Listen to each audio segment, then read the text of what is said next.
करते हैं कि आप लोग एग्ज़ाम के लास्ट टाइम में ठीक होंगे और अपने दिमाग को कंट्रोल करके अच्छे तरीके से अपने यानी कि तैयारी को अंतिम चरण में ले जा रहे होंगे, यानी कि तैयारी को बूम अप कर रहे होंगे। तो यानी कि इसमें आपको हम डिस्टर्ब करने के लिए आ गए हैं, क्योंकि आप लोगों के लिए कुछ अपडेट है। जैसे ही कल मैंने वीडियो बनाया था, बच्चे लोगों के अंदर में कहीं ना कहीं क्यूरियोसिटी है कि सर हमें मैथ का भी मैकेनिक्स का भी बताइए कि क्या क्या करना चाहिए, क्या क्या छोड़ना चाहिए। तो उसके लिए वीडियो लेकर आ गए हैं। लेकिन एक चीज़ ध्यान दीजिएगा, हम सारे चीज़ों को अपने अभी कंडीशन को छोड़ के ये चीज़ आपके सामने में बस हिम्मत करके आते हैं और कोशिश करते हैं कि आप लोगों को बेहतर रिजल्ट हो जाए, आप लोगों का समय बर्बाद ना हो। तो देखिए यहाँ से सबसे पहला चीज़ है कि आज के लिए कुछ आप लोगों का अपडेट है, परीक्षा से संबंधित जो है कि कुछ अपडेट है। यानी कि आप कुछ बच्चे कल मैसेज कर रहे थे कि सर एग्जाम डेट एक्सटेंड हो गया, यानी कि पहले 8 जून को होना था, अब 9 जून को होना था है। तो एडमिट कार्ड भी आ गया था। तो बच्चे लोगों के मन में क्वेश्चन थी कि सर क्या हम लोगों का नया एडमिट कार्ड आएगा क्या? हाँ, तो आप लोगों का फ्रेश यानी कि एडमिट कार्ड जो है कि 4 जून 2025 को जारी कर दिया जाएगा। फिर से आप लोगों को शायद एक मौका मिल जाएगा, जिन लोगों के एडमिट कार्ड पर कुछ गलतियां हो गई है उसको फोटोकॉपी यानी निकाल के आप लोग डायरेक्टली बोर्ड जो है कि जा सकते हैं। उसमें डेट दिया हुआ रहेगा, उस डेट में जाके सही करवा लीजिएगा। अगर वैसा कुछ आता है तो हम आपको फिर बताएंगे, ठीक है। तो आखिर ऐसा क्यों हुआ? क्योंकि पटना किसी कारणवश जो है कि पटना जोन के जो 2 सेंटर थे, परीक्षा केंद्र थे, उनको परिवर्तित यानी कि चेंज कर दिया गया। सबसे पहला जो चेंज था यानी कि केंद्र कोड यानी सेंटर कोड जो था 102 यानी कि BS college opposite Danapur block, Danapur Patna, उसको जो है कि परीक्षा कोड सेंटर कोड वही रखा गया है। लेकिन नया कहाँ बनाया गया है? बापू परीक्षा परिसर block A, 2nd floor, Kumhrar, Patna बनाया गया है। जबकि जिनका सेंटर कोड 103 था, sir Ganesh Dutt memorial college, west new valley road near RPS More, Patna, centre code 103 ही रखा गया। लेकिन नया बनाया गया है Mahant Hanuman Saran senior secondary school, Rajapur क्या कहता है मैनपुरा, पटना में बनाया गया, ठीक है। तो इसके लिए ये सब चीज़ है, सरकार का काम है। यानी ये चीज़ सरकार नहीं, BCC बोर्ड का काम है। वो लोग अपना काम कर रहे हैं, आप लोग अपना काम कीजिए। आप लोगों का अपना काम क्या है? ये सब तो ठीक है, समय समय पर सारा चीज़ होता जाएगा, अपडेट मिल रहा है। आप लोगों का मेन काम जो है कि इसका जो है कि तैयारी के लास्ट अंजाम दीजिए, ताकि हम जो है कि अपना 2500 रुपया और अपने कीमती समय को बर्बाद ना करें। यानी कि सर देखिए यहाँ पर कुछ क्वेश्चंस बच्चे लोग कल जो है कमेंट भी कर रहे थे कि सर हम लोगों का मैराथन क्लास लीजिए। तो एक चीज़ देखिए, हम शुरुआत से ही मैराथन क्लास के समर्थन में नहीं है, क्योंकि आप लोग देखिए एक दिन पढ़ने के बजाय थोड़ा थोड़ा अगर 10 दिन पढ़ते हैं, डेट्स बेटर। मैराथन के पक्ष में हम कभी नहीं रहते, और मैराथन हम जो है कि अभी इस कंडीशन में नहीं ले सकते। ना ही हम इस बार सोचे थे कि मैराथन लेने का, लेकिन नहीं ले पाएंगे, क्योंकि घर का यानी कि मम्मी का कंडीशन जो है कि उतना अच्छा नहीं है, इसलिए हम नहीं ले पाएंगे। खुलेआम कहते हैं, आप लोगों को अंधेरे में नहीं रखना चाहते। अगर लगेगा वैसा कुछ, अगर वीडियो वगैरह शूट हो जाता है तब जाके आप लोगों को वीडियो मिल सकता है, नहीं तो हम मैराथन के पक्ष में नहीं है। बाकी और कहीं मैराथन चल रहा है तो आप देख लीजिए। लेकिन एक चीज़ ध्यान रखिएगा, मैराथन वही देखिएगा जो आपके दिमाग में अटे। ऐसा नहीं हो कि जो पहले से भी पढ़ रखे हैं वो भी बर्बाद हो जाए मैराथन के चक्कर में। ऐसा मत कीजिएगा, ओवर टेंशन मत लीजिएगा। सबसे पहला चीज़ है कि आप अपने हिसाब से पढ़िए, क्योंकि आपको क्या करना है, आपको रिजल्ट लाना है, आपको बेहतर करना है एग्जाम में जाके, ठीक है, सर को नहीं, याद रखिएगा। अपने हिसाब से पढ़ने का क्या मतलब है, अब वो भी बताते हैं आपको। न्यू एडमिट कार्ड आपको बता भी देते कि 4 जून को आएगा। अब देखिए कि क्या चीज़, कल हमने आपको टेक्निकल इंग्लिश पर बातें की थी, उसमें भी बच्चे लोग जिस तरह से मैंने बताया था, बच्चे लोग उस तरह से कर भी रहे हैं। बहुत लोग टेस्ट में इनरोल भी हुए, लेकिन उनका इच्छा था कि सर मैथ मैकेनिक्स में क्या करना चाहिए, सर हमको ये भी बताइए, ऐसा कुछ था। तो देखिए हमें जो है कभी दिल में छल कपट है ही नहीं, तो हम जो है कि बच्चे को बोले मेरे पास जितना अवेलेबिलिटी होगी, जो हमसे हो पाएगा वो चीज़ हम आपके लिए करेंगे, सिंपल सी बात है। तो अब देखिए जो ही वो तो हो गया आपका, चूंकि बताए थे कि उस पर 35 नंबर लाना नेसेसरी है, इसलिए उस पर आप मेहनत कर रहे होंगे। लेकिन अब थोड़ा चले आइए इंजीनियरिंग मैथमेटिक्स पर सिर्फ क्यों चर्चा कर रहे हैं, मैकेनिक्स पे बाद में क्यों? क्योंकि देखिए जब जो है कि आपको मैथमेटिक्स का पहले वैल्यू रहता है, मैकेनिक्स का बाद में। चूंकि जब आप क्वेश्चन बनाते हैं मैथ का ज़्यादा बनाते हैं, अगर मैकेनिक्स का कम बनाते हैं तो मैथ की वरीयता दी जाती है, इसलिए मैथ को हम यहाँ पे पहले रखते हैं। चूंकि मैथ में जो है कि न्यूमेरिकल पोर्शन और मैकेनिक्स में भी न्यूमेरिकल पोर्शन रहता है, लेकिन यहाँ पे मैथमेटिक्स को जितना जो है कि आप कायदे से समझिए, चूंकि अभी आप डिप्लोमा किए हैं, आप सिर्फ और सिर्फ उसी चीज़ को पढ़िए, पढ़ने के बाद जो आप एग्जाम में बना पाइए। पढ़ने क्वेश्चन तो हर एक टॉपिक से रहता है, हम क्या बोले, क्वेश्चन हर एक टॉपिक से रहता है, लेकिन आपको सिर्फ पढ़ना अभी वही है अंतिम समय में जो आपसे एग्जाम में क्वेश्चन को, आप एग्जाम में क्वेश्चन को बना पाइए। सिंपल सी बात है, आपको पढ़ना वही है जो एग्जाम में जाके आप बना पाइए, नहीं तो ज़्यादा नया करने की कोशिश में जो है कि सारी चीज़ आपके बर्बाद हो जाएंगे। उसके बाद रहा एक एक करके, सर मैथमेटिक्स में किस टॉपिक को पढ़े उसको बता दीजिए, फिर मैकेनिक्स की चर्चा करेंगे। तो देखिए मैथमेटिक्स में यहाँ पे जो है कि हम पहले जिक्र करते हैं,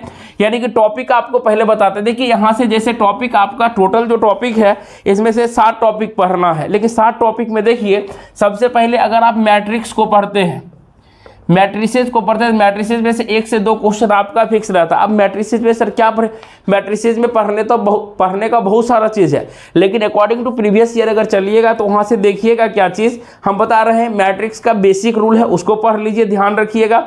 उसका रैंक निकालने के लिए सीख लीजिए, इन्वर्स ऑफ ए मैट्रिक्स सीख लीजिए, सॉल्यूशन ऑफ एल्जेब्रिक इक्वेशन यानी कि ax + by + cz करके दिया हुआ रहेगा उसको जरूर सीख लीजिएगा।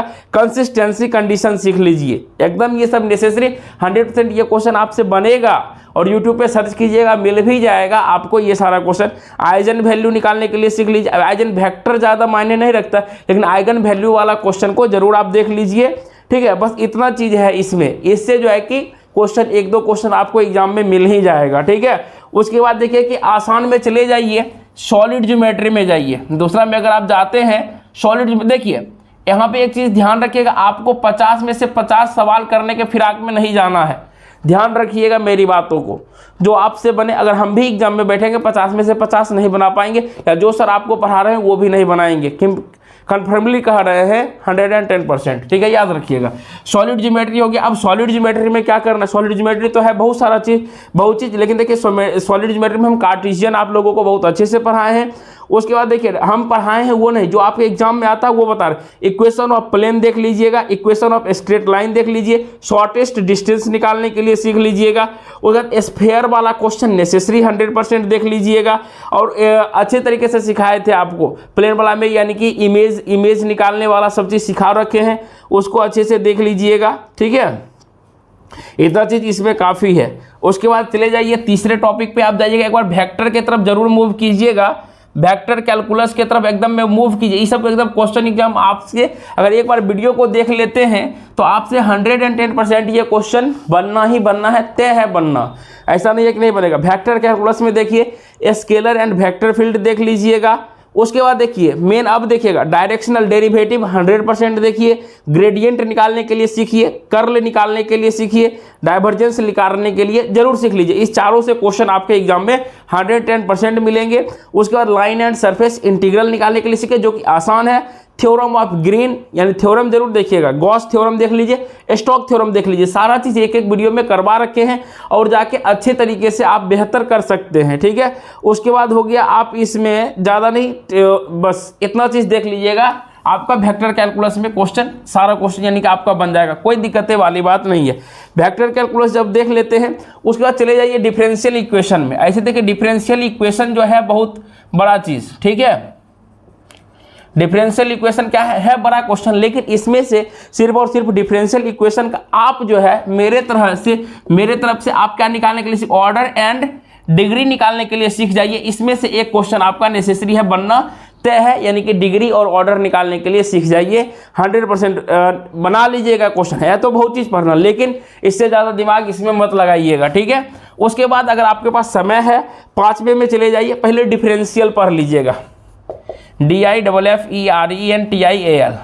डिफरेंशियल कैलकुलस बोले तो क्या चीज़, अब देखिए डिफरेंशियल कैलकुलस बोले तो डिफरेंशिएशन, लेकिन डिफरेंशियल कैलकुलस का स्टार्टिंग कहाँ से होता है, लिमिट से होता है। लिमिट में हम एक ही चीज़ आप लोगों को पढ़ाए हैं जिसको कहते हैं भैया L hospital rule. L hospital rule जरूर देख लीजिएगा। इस रूल से जो है कि आप लिमिट के क्वेश्चन को सॉल्व कर पाइएगा 110%, ठीक है। उसके बाद देखिए हम करवा रखे हैं मैक्सिमा मिनिमा करवा रखे हैं, यानी कि बहुत सारा चीज़, रोल्स थ्योरम करवा रखे हैं, लेबनिज थ्योरम करवा रखे हैं, सक्सेसिव डिफरेंशिएशन करवा रखे हैं, यूलर्स थ्योरम करवा रखे हैं, ठीक है। लेकिन इस सब चीज़ को उतना छोड़ के आप जो है कि एल हॉस्पिटल रूल देख लीजिएगा, मैक्सिमा मिनिमा देख लीजिए। उसके बाद जो हो गया कि एक चीज़ और ध्यान दीजिएगा, रोल्स थ्योरम देख लीजिए, आसान है।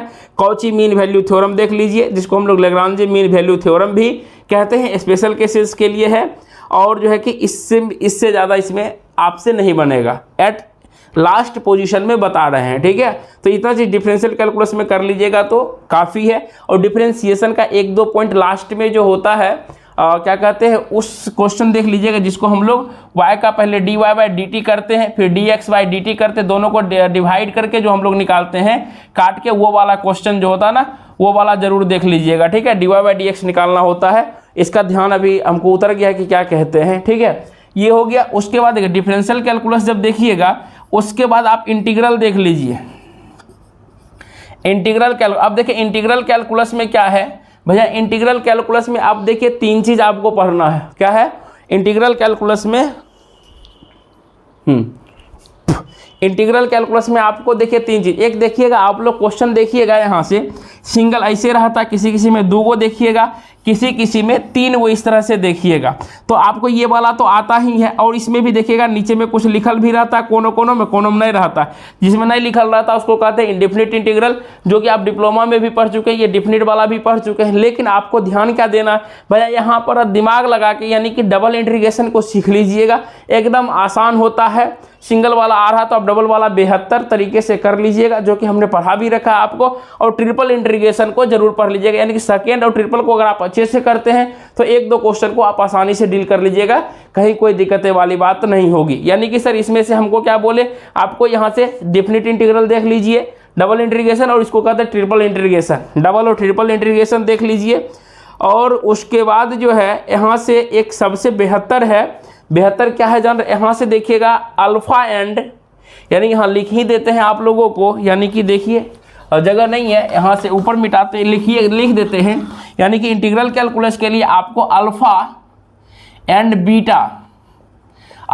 बीटा वाला फंक्शन वाला जरूर देख लीजिए। इससे क्वेश्चन हमेशा रहता है, इसको कहते हैं अल्फा, ठीक है। अब साइन कैसा मिलेगा, अल्फा वाला देखेगा इस तरह से साइन रहता है, इसको स्क्वायर रूट मत समझ लीजिएगा, इस तरह के क्वेश्चन जो रहेंगे उसको बना लीजिएगा। बीटा वाला रहता है इस तरह से, बीटा लिखा हुआ रहता है, इस दोनों साइन को पहचान लीजिए। अल्फा एंड बीटा का ये आपका रूल है, यानी कि अल्फा बीटा आप जरूर देख लीजिएगा, ठीक है। इतना देखने के बाद जो है, और जो है कि आपको यहाँ से बीटा गामा हो गया यहाँ से, और रिडक्शन फार्मूला उतना ज़रूरत है नहीं। सरफेस यानी एरिया निकालने के लिए लाइन इंटीग्रल और वॉल्यूम निकालने के लिए सीख लीजिएगा, जो कि आसान है। बस इतना चीज़ इंटीग्रल में कर लीजिएगा। और जो है कि आपको हमको लगता है कि 6 टॉपिक समझा दिए। लास्ट में अगर आपको लगता है समय मिला तो यहाँ से फॉरियर सीरीज को देख सकते हैं। और फॉरियर सीरीज जो है कि अगर आपको समझ में आ गया तो बेहतर है, नहीं तो कोई बातें नहीं है। 5-6 क्वेश्चन देख लीजिएगा, जिसका आंसर ध्यान रखिएगा, हो सकता है सेम मिले तो आंसर दे दीजिएगा। नहीं तो इतना चीज़ अगर आप जो इतना हम बताए हैं, अगर ये सभी टॉपिक को कवर करके जाते हैं तो कम से कम आप मैथ में 20 से 25 सवाल को आप इजीली सॉल्व कर पाइएगा। और बेहतर रैंक लाने के लिए, अंडर 100 के अंदर जाने के लिए आपका ये मैथ का 25 क्वेश्चन काफ़ी है। अगर आप मैथ में 25 बनाते हैं तो मैकेनिक्स में भी 10 से 15 क्वेश्चन को जरूर टच करेंगे, तो आप टॉप 100 रैंक में जरूर जाइएगा। इसलिए जो है कि आज का वीडियो यहीं तक है। कल हम बातें करेंगे आपसे इंजीनियरिंग मैकेनिक्स पे, कि इंजीनियर मैकेनिक्स में क्या करना चाहिए। अगर आप चाहते हैं कि सर इंजीनियरिंग तब तक क्या करें, तो आप जो है कि वर्क, पावर एंड एनर्जी, यानी इस तीनों टॉपिक को तब तक देखिए। उसके बाद जो है कि एक टॉपिक और आप फ्रिक्शन को देख लीजिए, इस दोनों टॉपिक को कवर कीजिए। बाकी बाद हम आपसे कल बातें करते हैं इंजीनियरिंग मैकेनिक्स को लेके। उसका नेक्स्ट वीडियो जो है कि हम आपसे और कुछ इंपॉर्टेंस बात करेंगे आप लोगों के लिए लेके।